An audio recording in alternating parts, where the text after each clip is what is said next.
యుద్ధ రంగంలో ఎప్పుడు కూడా శాశ్వత మిత్రులు, శాశ్వత శత్రువులు ఉండరు. ఇప్పుడు ఒకటో ప్రపంచ యుద్ధానికి ఉన్నటువంటి మిత్ర శత్రుత్వాలు తేడా ఉన్నాయి. రెండో ప్రపంచ యుద్ధానికి వచ్చారు. రెండో ప్రపంచ యుద్ధం తర్వాత మరికొన్ని మార్పులున్నాయి.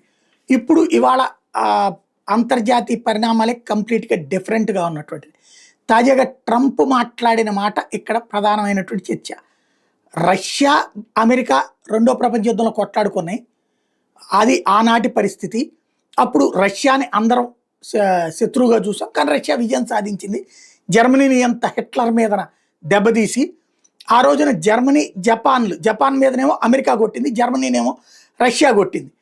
అయితే ఇప్పుడు కాస్త ఆ జర్మనీ, జపాన్ అమెరికా చేత నాశనమైనటువంటి జపాను అమెరికాతోనే ఉంది. అలాగే రష్యా చేత నాశనమైనటువంటి జర్మనీ ఇప్పుడు యూరోప్తోనే ఉంది. ఈ యూరోప్ దేశాలు అమెరికాతోనే ఉన్నాయి.